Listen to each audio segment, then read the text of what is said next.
Welcome to City Inside Out. I'm your host, Brian Callahan. After the closest primary race in state history, Democrat Dave Upthegrove is set to face off against Republican Jaime Herrera Beutler to be our state's next Commissioner of Public Lands. Too many of our forests have been undermanaged or outright neglected. Republican Jaime Herrera Beutler was voted out as our state's 3rd District Congresswoman after supporting former President Trump's impeachment. But she won the primary for State Public Lands Commissioner with a platform of wildfire prevention and well-planned timber harvests. We're going to provide revenue for our schools and our public services, and we're going to protect the environment and our precious natural resources. When every vote gets counted, we're going to win. Democrat Dave Upthegrove squeaked by in the primary by a record-low 49-vote margin. But the King County Council chair hopes his climate protection-focused agenda will win big in November. Voters of this state have strong conservation values, and I'm going to bring those values with me into this job. Dave has been a champion for the environment. The commissioner should be a champion for the people of the state. As state party leaders clash over the priorities for the public lands job, what are the candidates saying? I'm planning to manage our public lands in the public interest. We hear from both sides. I don't think our economy and our environment are mutually exclusive. The push for Public Lands Commissioner, next on City Inside Out.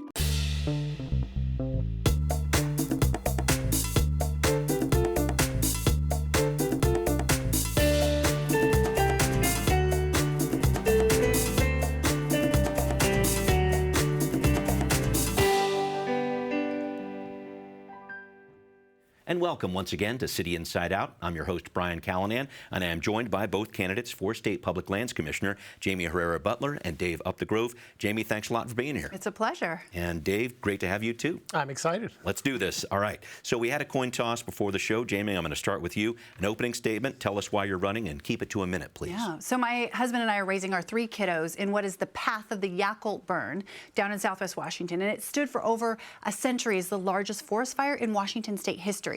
But in just this past decade, that horrible record has already been surpassed 3 times.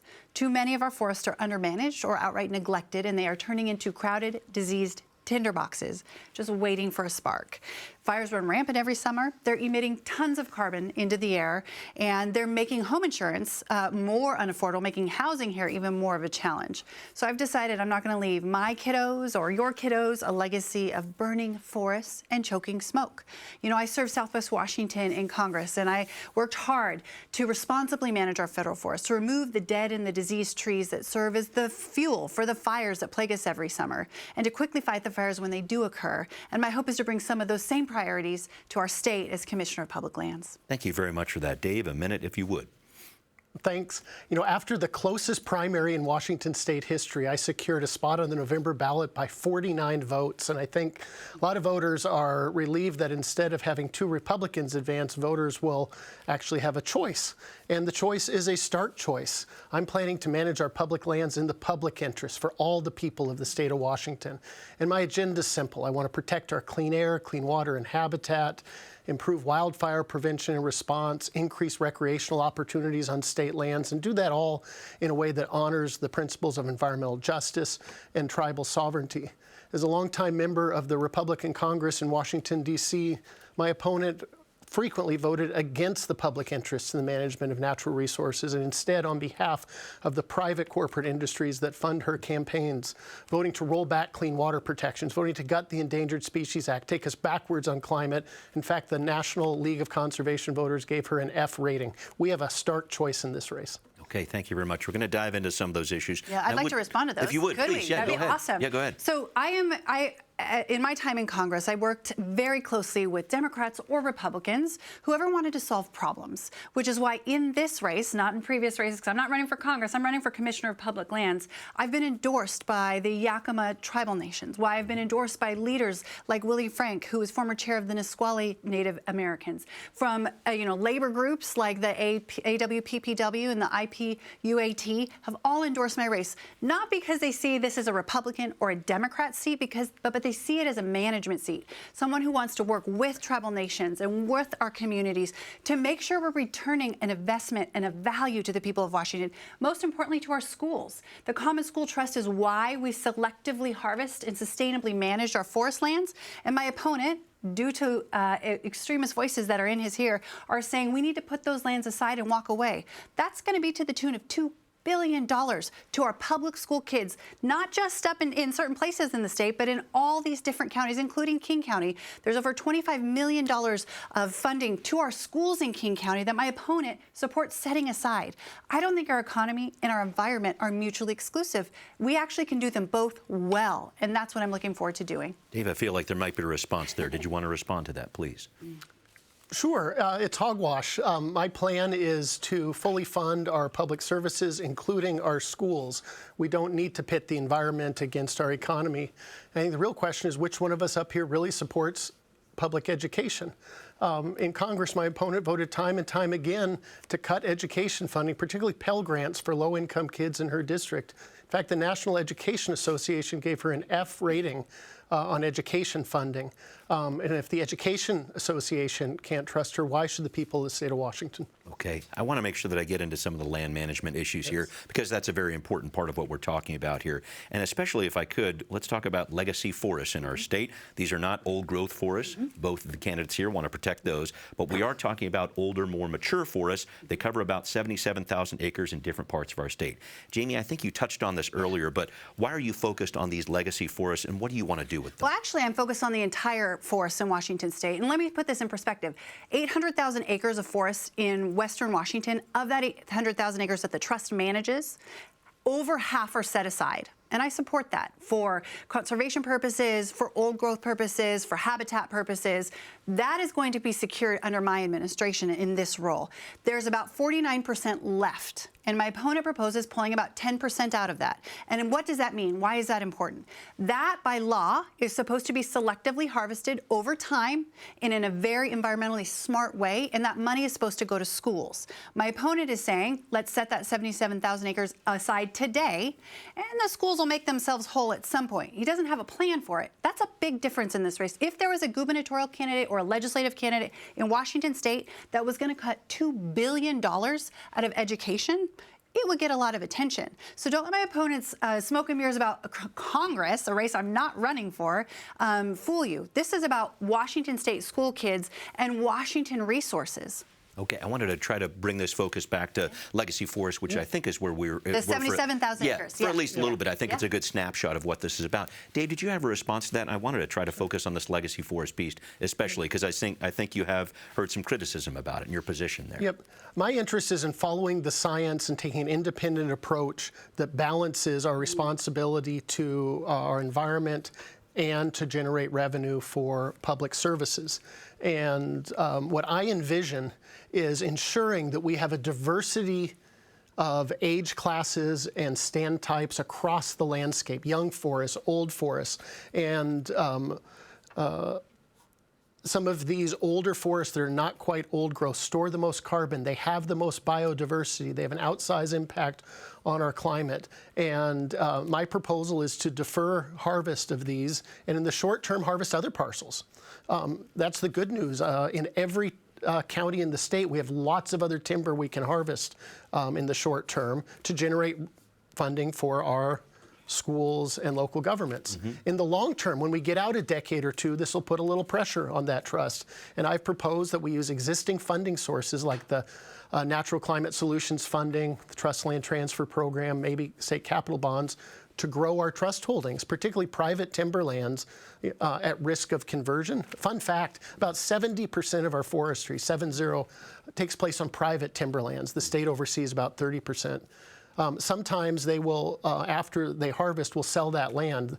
That's a great opportunity for the state to purchase those property, replant the trees, put it back into forestry. We've done this successfully before in the I-90 corridor. A lot of those working forests in the Mountains to Sound Greenway are former private timberlands. Can I follow up on a point that Jamie made earlier, though? If you don't allow for more logging and thinning in some of these different forests or ban that, you might make these forests more prone to disease and fire and things of that nature. Can you respond to that piece? My plan is to nurture and steward these forests healthy for the next generation, and if that requires management for disease and wildfire, I'm absolutely support that. What's important to recognize is on the west side, these west side evergreen forests are less fire prone than the younger plantation stands. They are more fire resistant. You know, if you've walked into these, you know it. These are the forests that have the ferns and the lichen, and the sun breaks through, and the moisture. So yes, we can manage them for forest health, but they're more fire resistant than plantation forests. Jaime, I know you want to respond. I just want to make sure that I work in a piece here that Dave said earlier, and I know he said it in debates before. With this approach to legacy forests, you're handing the keys over to the timber industry. I want to make sure that I work in that. That you use as talking point. Well, it's a criticism. It's a talking point. I want to make sure that. Yeah, please. So I think it's important to recognize that my information comes from the UN experts on climate change. Right. This is the IPCC's recommendation: is that we use smart climate forestry to manage our forests, and then to use those wood products here in Washington. So he may be quoting the timber industry. I'm quoting the UN climate experts, the EPA and the USDA, and the major universities on the West Coast, who say that using our high standards of forestry, we can do both, take care of the forest and utilize it for our own benefit. Tribes have been doing this for thousands of years. They know the benefit of stewarding the resources with a generational purpose, but also having some benefit to rural school kids in Washington State, which is, by law, a fiduciary responsibility of this role. The other thing I would say is, you just talked about how wet-side forests are not more prone to fires. That's actually counterfactual.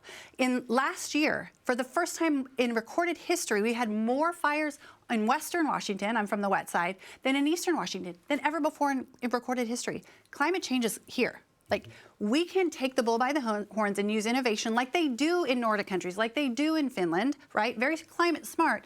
But you can make our forests more healthy.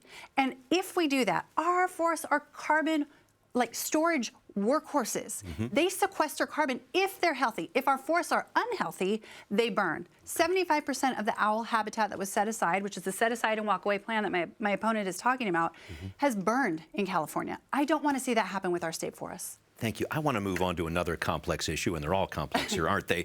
When it comes to the Department of Natural Resources and carbon sequestration. DNR has been talking about setting aside 10,000 acres for this. The land would not be logged. The trees would absorb carbon dioxide. That translates into credits that will be sold onto carbon markets. And in those markets, companies buy credits to offset the pollution they're creating. That cost hopefully incentivizes them to not pollute so much. It's controversial. It's caught up in a lawsuit right now brought by Lewis County, Skagit County, a timber industry group. Dave, can you talk to me about carbon sequestration and your position on it? Sure. I support moving forward that pilot project. As a pilot project, I think it's important to pursue strategies that allow us to capture financial benefit from all of the ecosystem services a forest provides. And this is a chance to kind of get a system set up and test it administratively. I am more interested, however, in seeing us participate in carbon markets using different techniques. This is a conservation technique. We've seen more success in California carbon market by getting carbon credits for improved forest management, meaning changing the way you're managing your forests in ways to store more carbon. That allows to continue that active forestry while also doing things better and getting carbon credits. So I think that's a stronger, longer-term plan, but I do want to see this pilot project play out, see if it works, see if we can get some infrastructure in place. Jaime, your thoughts on carbon sequestration? I think I'm good with demonstration projects because they lead us to science. It either works or it doesn't, or we can find improvements. And I'm not afraid of following science to the truth. I think the biggest challenge, though, and he just referenced California's carbon markets. So from 2000 to 2020, all of California's carbon reduction efforts, all that they've done to reduce their output, was undone in 1 year of forest fire activity in California. So the 2020 forest fires undid 20 years worth of carbon reduction efforts. And that's the main point here. This role is an executive position, it's not legislative, and it is to manage our forests for their health in stewardship. And if we go the way of California, where we're setting aside land, and we're not doing the forest health work, we're not doing the riparian work, we're not making sure that timber money is coming back into the forest to the forestry health work, then it will deteriorate. Those fires are coming here. Climate change is real. We can adapt. We can change our approach in terms of forestry. We can make sure that we're planting more fire resilient species that are native, right? We can begin to plan and adapt for the future. I want to empower Washingtonians, not shrink back in fear and say there's nothing we can do. Okay, let me jump in there because I wanted to talk a little bit more about wildfires. Certainly a concern, west side, east side, central Washington, everywhere in our state and throughout the Northwest. So the DNR is saying Washington is in a forest health crisis right now, which leads to more catastrophic wildfires. That's why the agency launched the 20-year Forest Health Strategic Plan in 2017, bringing together dozens of organizations to increase fire resilience, protect local communities. Jaime, I wanted to talk about this plan. Is it working? If you're elected, do you kill it? Do you keep it? What do you got? You know, I intend to maintain and build on the current Democratic Commissioner of Public Lands plan in this space. I think she's done a really good job. She's first got the money to kind of triage and stop the fires, but she's also put in place a plan to get upstream of those fires and do the prevention work. And that is where that plan took bringing together groups, tribal nations, community members, concerned groups, and they got a plan in place and they're executing it. And it's going well. They're almost halfway done with it, and they have in record time. I want to bring that model to Western Washington, to our forests, to make sure that they're healthy and resilient. Some are going to be set aside. I'm not going to touch old growth. I'm not going to pull out of conservation the land that's there. But in order to safeguard that, we need to make sure that the other pieces that are harvestable in a sustainable way are actually harvested, so that the fire there's a break, and so that the habitat and the landscape and the watershed are more healthy. That is the science behind what I'm working on. Okay, thank you very much. Dave, some thoughts about the Forest Health Strategic Plan? Is it working? Does it need some changes? What do you want to do with it if you're elected? I agree. I think this is a positive legacy of Commissioner Franz and her work with the legislature to secure significant ongoing funding for forest health. And I want to not only continue, but also build upon that. I want to see more prescribed burns. I want to see more commercial thinning, non-commercial thinning as a tool not only for preventing the risk and the rate of spread of wildfire, but also for the health of the forests. And it also can generate byproducts that you can make energy out of. We do need to move this work to the west side. You don't need to clear cut an older forest to manage it for forest health. You can go in and pull out underbrush, clear branches, and engage in those kind of thinning activities. And I think that's really important work. Okay. I wanted to follow up, if I could, because I've been thinking so much beyond wildfires about natural disasters this week, especially with what's been hitting the southeast part of our country. And I wonder, I don't know, give me a scale of 1 to 10. How prepared is the state of Washington when it comes to these major natural disasters? Do you have a thought on that? I was working on that scale of 1 to 10. Do you have a thought there? I don't know if I could give you the number, but I can tell you there are regional efforts where it's emergency folks, it's county folks, it's state and federal folks who have emergency processes in place. But those are for unplanned, right? We know that fires are coming for our forests. We can plan to mitigate that disaster. That's one. We don't have to be California where it goes up in smoke. If we do some of the thinning work, if we keep the things that were planted for harvest harvested, we're going to make sure to return $2 billion to our schools, not pull it out, and we're going to keep the forest healthy. This either-or mentality has not worked on our federal forests. It's not working in California or Oregon. I want to make sure that we're passing on to our kids and our grandkids what makes this place special. We are so unique. We need to protect it.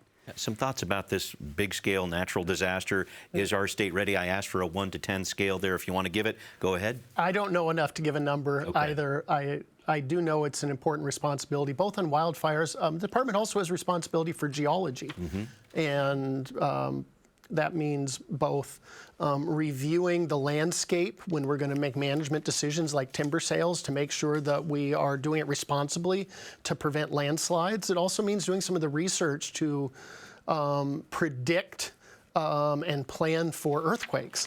And so it's a kind of a forgotten office sometimes in the Department of Natural Resources, that geology office. We need to work collaboratively in partnership with the Emergency Management Agency and fulfill the unique roles that the agency might have in these different types of responses. And I know both of you have been talking a lot about timber and managing land in the different debates that you've been so joyfully encountering over the past couple of months here. But I wonder, Dave, keep going down that path if you would. There's a lot more to this job of Commissioner of Public Lands than timber sales, et cetera. And I just wanted you to expound on that if you could. Sure. The Department of Natural Resources does manage a couple million acres of timber lands, but also 1 million acres of agricultural lands.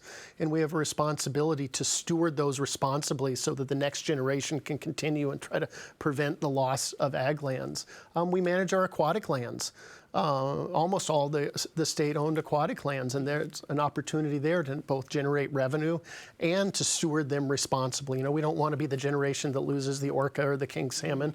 And so the agency does have a breadth of responsibility there, and I think it's important for any commissioner to hire exceptional, talented, diverse staff in every sense of the word, ideologically and in life experience, to help guide the management of this large agency. Got it. Jamie, same question to you in terms of what else this job entails if you were to get it, and these other roles that go beyond timber and land management, et cetera, which I know you've been talking about a lot. Yeah, I think forest health is not in a bubble by itself. It actually impacts watershed health. So aquaculture, this agency is tasked with aquaculture management as well. And I have a real vision to improve our salmon habitat, to improve the streams. You know, when I was in my last role, I secured funding and helped restore over 9,500 miles of salmon habitat in streams and along waterways. And that's a big deal to those of us who live here. We want to make sure that we're passing that on. And I think that the DNR, through its work near and on streams, whether it's complexity, whether it's gravel beds, whether it's, you know, getting rid of noxious weeds, can look for gaps where the Fish and Wildlife is not doing that stream and restoration work. I think, you know, a good example is DNR has worked really hard to pull the culverts out, the fish passage. And granted, that was a suit brought by indigenous peoples to force their feet to the fire, but DNR has done it. A lot of the private forest landowners have done it. King County joined a suit, and King County, the council that my opponent chairs, joined a suit with the state to push back on having to replace those fish passage culverts.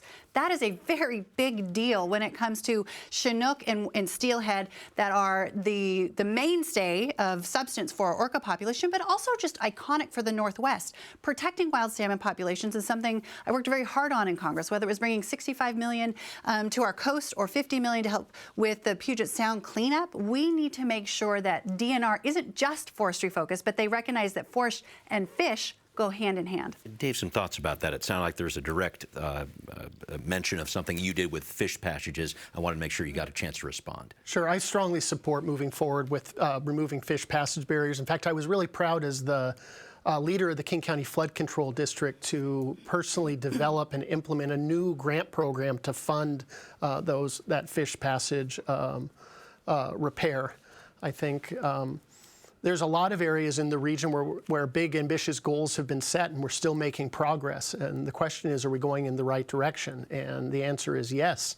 And my opponent, based on her record in Congress, where I continue here, would take us in the wrong direction, consistently siding with corporate donors that fund her campaigns, doing things like pushing the Keystone Pipeline, exempting oil companies from reducing their liability there. So the notion that she would paint herself as an environmentalist when she votes against the environment almost 90% of the time in Congress, I don't think paints an accurate picture. Let me add to this, because I'm not running for Congress, and those issues are not directly related to Washington State, and we could talk about those, but what is related to Washington State is the King County chair, you had the ability to help with fish passage. Why did you join the suit to stop the county from repairing those fish passageways for our endangered Chinook salmon? Like, why did you do that? In addition, you were, as the chair of the King County Council, you guys set a goal of reducing carbon emissions. You missed your goal by 75%.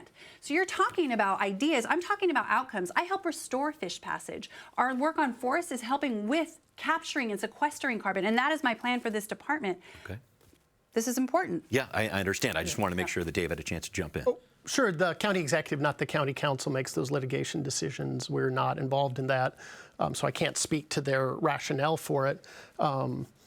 I can say that we are one of the leading counties for reducing carbon emissions. Yes, we set some ambitious goals, but at least we're going in the right direction. My opponent opposes the Climate Commitment Act, wanted to pull us out of the Paris Climate Accords, has consistently voted with the fossil fuel industry. And votes do matter. When we're in legislative office, our votes are how we use our power. They're an expression that's how we take action, and it is a statement of our values, and we don't know all the issues that are going to come up in this office, and voters ought to know what are the values we're going to bring to those decisions. Thank you. I wondered if I could talk briefly with you about your campaigns. Dave, I'll start with you. Your campaign's raised over $1 million as of early October, has dozens of endorsements. Are there three you could help provide to our viewers just to give them a snapshot of what you're all about?